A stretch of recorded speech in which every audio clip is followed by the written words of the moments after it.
कहानी के शुरू में ही हम मैरी नाम की एक लड़की को देखते हैं जिसे एक आदमी पकड़कर टॉर्चर करना शुरू कर देता है और कहता है कि मेरे लिए काम करना शुरू कर दो, नहीं तो मैं तुम्हारा बहुत बुरा हशर करूंगा। ये बुरा आदमी मैरी जैसे हर प्रोस्टिट्यूट के साथ ऐसा ही कर रहा था, क्योंकि जब ये लड़कियां इस आदमी के लिए काम करती तो उसे बहुत से पैसों का फायदा होता। अगले दिन मैरी अपने साथियों के साथ बातें कर रही थी कि तभी उसकी एक फ्रेंड उसके पास आती है जिसने कुछ अर्सा पहले एक बहुत ही अमीर पेंटर से शादी कर ली थी और अब उसकी एक बेटी भी थी। वो मैरी को एक दिन के लिए अपने बेटी का ख्याल रखने को कहती है क्योंकि उसे ये वक्त अपने हस्बैंड के साथ गुजारना था। मैरी अपनी दोस्त से कहती है इस नन्ही परी का तो मैं अपने से ज्यादा ख्याल रख सकती हूँ, पर देखो प्रॉब्लम वो आदमी है जो हमारे पीछे पड़ा हुआ है कि हम उसके लिए काम करें, हमें उससे खतरा है और ऐसे में मैं बच्चे का ख्याल कैसे रखूं। तब मैरी की दोस्त प्रॉब्लम दूर करने के लिए अपने हस्बैंड से कुछ पैसे लेकर उन्हें देने की ऑफर करती है, जिसे वो बुरे आदमी को देकर उनसे अपनी जान छुड़वा सकती थी। ये बात सुनकर मैरी खुश होने के साथ उसकी बेटी का ख्याल रखने को भी मान जाती है। पर कुछ ही देर में हम देखते हैं कि मैरी की नजरों के सामने ही कुछ लोग उसकी दोस्त और उसके हस्बैंड को जबरदस्ती अपने साथ पकड़कर ले जा चुके थे। बेचारी मैरी परेशान हो जाती है क्योंकि उसके पास उनकी बेटी थी जिसे फीड करवाने तक के भी मैरी के पास पैसे नहीं थे और अब रात भी हो चुकी थी। मैरी के साथ ही अब उसे बच्ची का ख्याल रखने को कहते हुए खुद पैसों का इंतजाम करने के लिए बाहर निकलती है। पर रास्ते में अचानक ही कुछ लोग उसे पकड़कर पूरी तरह उसका गला काटकर उसका मर्डर कर देते हैं। सिर्फ यही नहीं, उन परिंदों ने उसकी बॉडी के सारे ऑर्गन्स भी निकाल लिए थे। पुलिस यहाँ आती है, पर जब उन्हें केस समझ नहीं आता तो इस मर्डर की इन्वेस्टिगेशन का काम इंस्पेक्टर फ्रेडरिक को देने का सोचा जाता है, जो कि अपनी सिक्स सेंस और फ्यूचर की हल्की सी झलक देखने वाली पावर की वजह से क्राइम सीन का पता चलाने में माहिर थे। आज उसके पास उसके साथी इंस्पेक्टर आते हैं और उसे जब वो इस अजीब तरीके से होने वाले मर्डर की कहानी बताती है तो वो इसकी इन्वेस्टिगेशन के लिए तैयार हो जाता है। दूसरी तरफ हमें दिखाया जाता है रॉयल फैमिली के एक डॉक्टर को,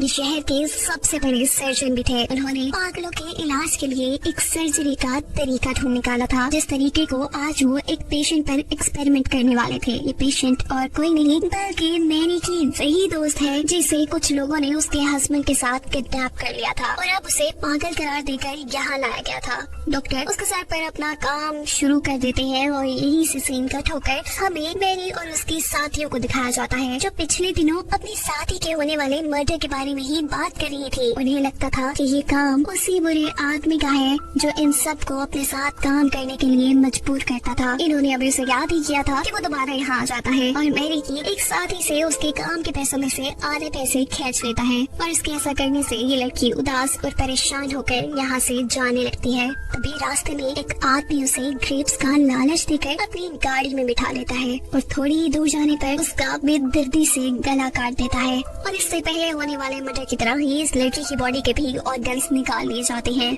इस मर्डर सीन पर भी फ्रेडरिक आता है। वो पहले यहाँ ग्रेप्स की डंडियों को देखता है और फिर इस लड़की को पोस्टमार्टम के लिए ले जाता है, जिससे उसे पता चलता है कि पहले इसका गला काटा गया, जिसके बाद मारने वालों ने उसकी चेस्ट पर वार किया और फिर उसका पेट काटकर उसके सारे ऑर्गन्स और उसकी सारी आंतें बाहर निकाल दी। फ्रेडरिक अब अपने सीनियर ऑफिसर के पास जाकर उन्हें बताता है कि ये किसी आम आदमी का काम नहीं बल्कि पढ़े लिखे सर्जन का काम है, क्योंकि बॉडी से ऑर्गन्स निकालने के लिए सर्जरी ब्लेड्स का इस्तेमाल हुआ है, जिससे कोई आम इंसान इतनी महारत से नहीं चला सकता। साथ ही डेड बॉडीज के पास से ग्रेप्स की डंडियों का मिलना भी ये साबित करता है कि ये काम किसी अमीर आदमी का है। ऑफिसर इस सारी कहानी को बेकार मानते हुए उल्टा फ्रेडरिक को ही डांट कर ये कहते हैं कि जल्दी इस केस को तरीके से सॉल्व करो और खत्म करो। अब अगले दिन मरने वाली लड़की का फ्यूनरल था। मैरी और उसकी सभी साथी भी यहाँ आई थी। इंस्पेक्टर फ्रेडरिक भी यहाँ आते हैं। वो चाह रहे थे कि मैरी की साथियों से कुछ इन्वेस्टिगेशन की जाए, पर वो सभी उसे इग्नोर करके आगे बढ़ जाती है और मैरी से मर्डर की बात करने पर मैरी इंस्पेक्टर फ्रेडरिक को बताती है कि मुझे लगता है कि ये काम उसी बुरे आदमी का है जो चाहता है कि हम उसके साथ मिलकर काम करें। पर फ्रेडरिक के पास कोई ऐसा सबूत नहीं था जिससे वो उस आदमी को कातिल मानता। अब रात में मैरी के साथ ये सभी लड़कियां बैठी हुई बातें कर रही थी, जब उनके घर का ऑनर आकर उन्हें घर से निकाल देता है, क्योंकि काफी टाइम से इन्होंने अपने घर का रेंट नहीं पे किया था। यहाँ किलर भी अपने एक और शिकार के लिए तैयार हो चुका था और वो मैरी की एक साथी को ग्रेप्स के लालच में फंसाकर बेदर्दी से उसका गला काट देता है। फ्रेडरिक इस सीन में भी जब पिछले मर्डर से मिलते जुलते एविडेंस जैसा कि ग्रेप्स की डंडियां और बॉडी से निकले हुए कई ऑर्गन्स को नोटिस करता है, तो वो खुद ही एक हॉस्पिटल में जाता है यहाँ पर फ्रेडरिक पहले एक यंग डॉक्टर से मिलकर उसे अपने मर्डर केस में हेल्प करने को बोलता है, लेकिन इस डॉक्टर को इस चीज में कोई इंटरेस्ट नहीं था। पर यहीं पर मौजूद रॉयल फैमिली के डॉक्टर उसकी मदद को मान जाते हैं। फ्रेडरिक उन्हें बोर्ड पे एक ड्राइंग बनाकर दिखाता है उस हथियार की जिसकी मदद से किलर सबको मार रहा था, जिसे देखकर डॉक्टर को लगता है कि ये सर्जरी ब्लेड है। वो फ्रेडरिक को अपनी सर्जरी ब्लेड्स दिखाते हैं, जिसे देखते ही फ्रेडरिक का शक यकीन में बदल जाता है कि मर्डर करने वाला कोई सर्जन ही है। अपनी अच्छी सिक्स सेंस और इन्वेस्टिगेशन टैलेंट से उसे ये मालूम होता है कि अगला मर्डर किलर कहाँ करेगा। उस जगह का पता चलते ही वो अपने साथी पुलिस को वहाँ फैल जाने का हुक्म दे देता है। जबकि इस सीन में हमें किलर के ड्राइवर को दिखाया जा रहा है, जिसने हर मर्डर में किलर का साथ दिया था, पर अब वो इस किलिंग से थक चुका था। अब क्योंकि पुलिस भी उन्हें इन्वेस्टिगेट कर रही थी, इसीलिए वो किलर से ये सब रोकने की रिक्वेस्ट करने लगता है। और किलर जवाब में कहता है ऐसा मुमकिन नहीं, क्योंकि हम हेल में हैं और ये सब करना हमारी मजबूरी है। इधर फ्रेडरिक मैरी से उसके साथियों के मर्डर की इन्वेस्टिगेशन के सिलसिले में मिलता है। मैरी उसके पूछे गए सवालों का जवाब देती है और साथ ही वो फ्रेडरिक को अपनी बेस्ट फ्रेंड और उसके हस्बैंड के किडनैपिंग के बारे में भी बताती है। उसे किडनैपर्स का हुलिया भी याद था। बातों ही बातों में वो अच्छे दोस्त बन जाते हैं और फ्रेडरिक यहाँ पर उसे अपनी सुपर पावर के बारे में बताता है कि उसे फ्यूचर की झलक दिखती है, यानी उसे फ्यूचर के विजन्स आते हैं। और उसने मैरी के बारे में देखा है कि वो कुछ सालों बाद समुद्र के किनारे एक गाँव में एक बच्ची के साथ हंसी खुशी जिंदगी गुजारेगी। खैर अब फ्रेडरिक अपने कोलीग इंस्पेक्टर से मिलकर बात करता है और किडनैपर्स का हुलिया बताने पर वो फ्रेडरिक को बताता है कि जिसके बारे में तुम बात कर रहे हो वो रॉयल ऑफिसर है और क्वीन विक्टोरिया के लिए काम करता है। वो फ्रेडरिक को उसके ऑफिस के सामने ले जाता है। फ्रेडरिक इस ऑफिस के अंदर जाकर मैरी के दोस्त की फाइल चुरा लेता है, जबकि उसका दोस्त बाहर इस ऑफिस के लोगों को एक जलते ड्रम के जरिए डिस्ट्रैक्ट करके फ्रेडरिक को बाहर आने का मौका देता है। इस फाइल से मैरी के दोस्त का पता चलने के बाद वो मैरी को उसके दोस्त के पास मेंटल हॉस्पिटल ले जाता है, जो अब मैरी से बात नहीं करना चाहती थी। ये दोनों अब यहाँ से निकलते हैं और एक आर्ट गैलरी में जाते हैं। इस जगह पर मैरी अपने दोस्त के हस्बैंड की पेंटिंग देखती है और उसके नीचे जब वो उसका नाम पढ़ती है तो हैरान रह जाती है। वो पेंटर कोई आम आदमी नहीं बल्कि प्रिंस यानी क्वीन विक्टोरिया का पोता था। जहाँ मैरी ये बात जानकर हैरान थी, वही फ्रेडरिक को भी ये बात जानकर अच्छा खासा झटका लगा था। वो फौरन रॉयल फैमिली के डॉक्टर के पास जाता है, जिनके ऑफिस के बाहर अब यंग डॉक्टर भी था। वो रॉयल डॉक्टर से कहता है कि मुझे लग रहा है कि इन सारी प्रोस्टिट्यूट्स को प्रिंस खुद मार रही है। पर डॉक्टर इस बात से ये कहते हुए इनकार कर देते हैं कि प्रिंस बहुत ज्यादा बीमार है, मैं खुद उनका इलाज कर रहा हूँ। जितने बारीक तरीके से वो सारे कत्ल हुए हैं प्रिंस ये नहीं कर सकते। यही सफीन का ठोकर हमें प्रिंस को चेयर पर बैठा दिखाया जाता है, जिनके ऊपर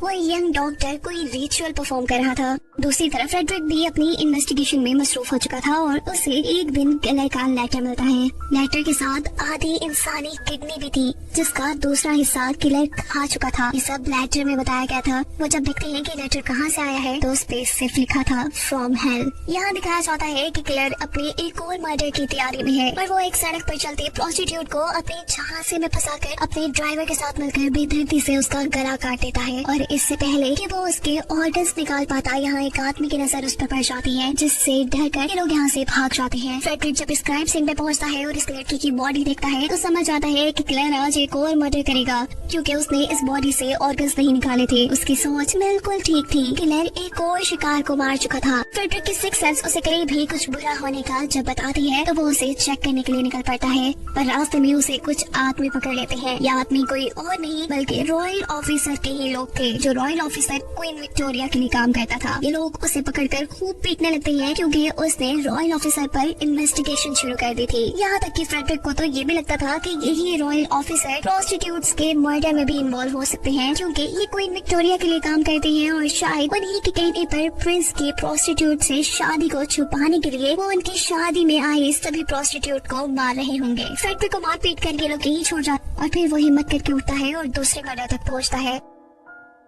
यहाँ इस बार उसके सीनियर भी आए थे। किलर ने इस लड़की को मारने के बाद दीवार पे लिखा था कि इन सारे मर्डर्स के पीछे ज्यूस यानी यहूदी नहीं है। जैसे पहले इस मुल्क में रहने वाले लोगों को लगने लगा था कि इन सारे मर्डर्स के पीछे ज्यूस हैं और उनको खत्म करने के लिए लोग सड़कों पे निकलने लगे थे। ज्यूस की जानों को खतरा हो चुका था और वो लोग घरों में बंद होकर रहते थे। फ्रेडरिक के सीनियर ऑफिसर उसे दीवार से सब मिटाने को बोलते हैं, पर वो ऐसा नहीं करता, क्योंकि ऐसा करने से मुल्क में ज्यूस के खिलाफ दोबारा से हंगामे हो सकते थे। अपने सीनियर की बात न मानने पर कर उसे आखिर नौकरी से हाथ धोना पड़ता है और वो घर पर बैठ जाता है। कुछ दिन गुजरते हैं और एक दिन उसे वियन आता है कि किलर अब मैरी को मार रहा है। वो मैरी की जान बचाने के लिए उसके पास कुछ पैसे और एक लेटर भिजवाता है जिसमें लिखा था कि वो इस शहर को छोड़कर दूर चली जाए। फ्रेडरिक का वियन काफी हद तक ठीक था क्योंकि हम देखते हैं कि किलर के ड्राइवर ने अब मैरी का पता चला लिया है क्योंकि वो मैरी को ही अगला शिकार बनाने वाले हैं। इस वियन के बाद दोबारा फ्रेडरिक रॉयल डॉक्टर के पास आता है और उन्हें बताता है कि मुझे लग रहा है कि जो कोई भी मर्डर कर रहा है वो क्वीन विक्टोरिया के लिए काम करता है और प्रिंस की प्रोस्टिट्यूट से शादी की खबर को छुपाने के लिए उसकी शादी में आई सभी प्रोस्टिट्यूट को मार रहा है।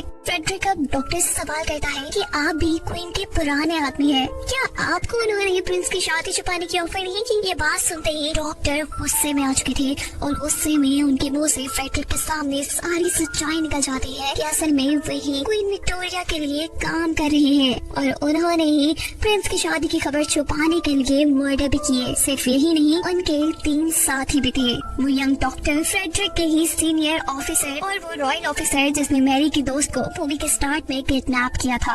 ये सब सुनते ही फ्रेडरिक उन्हें मारने के लिए अपनी गन तान लेता है पर इससे पहले कि वो गोली चलाता डॉक्टर का दूसरा साथी पीछे से हमला करके फ्रेडरिक को बेहोश कर देता है। रॉयल डॉक्टर मैरी को कत्ल करने के लिए निकल जाते हैं जबकि बाकी सारे उनके साथी फ्रेडरिक को मारने में लग चुके थे। यंग डॉक्टर उसे मारने के लिए पॉइजन वाला इंजेक्शन भर रहा था। इससे पहले कि इंजेक्शन फ्रेडरिक को लग जाता, फ्रेडरिक बहुत हलचल मचाता है और इस सब में वो इंजेक्शन खुद ही यंग डॉक्टर को लग जाता है। रॉयल ऑफिसर चलती गाड़ी से गिर जाता है और इस सब का फायदा उठाते हुए फ्रेडरिक भी गाड़ी से निकलकर अपनी मैरी को बचाने के लिए भागता है और इससे पहले कि वो मैरी को बचाने के लिए पहुंचता, रॉयल डॉक्टर मैरी को बुरी तरीके से मार चुके थे। इस जगह पर फ्रेडरिक के सीनियर ऑफिसर भी आ गए थे। गुस्से में अपने सीनियर ऑफिसर से पूछता है कि बताएं कि मुझे डॉक्टर कहाँ मिलेंगे। सीनियर ऑफिसर उसे कुछ नहीं बताते, उल्टा उसे धमकाते हैं कि अगर तुमने उल्टा सीधा कुछ भी करने की कोशिश की तो तुम्हारे साथ भी बहुत बुरा होगा। बेचारा फ्रेडरिक में जब डेड बॉडी के पास पहुंचता है तो वहाँ जाकर उसे पता चलता है कि जिस लड़की का मर्डर हुआ था वो तो मैरी थी ही नहीं। गिट पता चलाने पर फ्रेडरिक को एक शॉपकीपर मैरी का एक खत देता है जिसमें लिखा था कि वो अपने गांव चली गई है,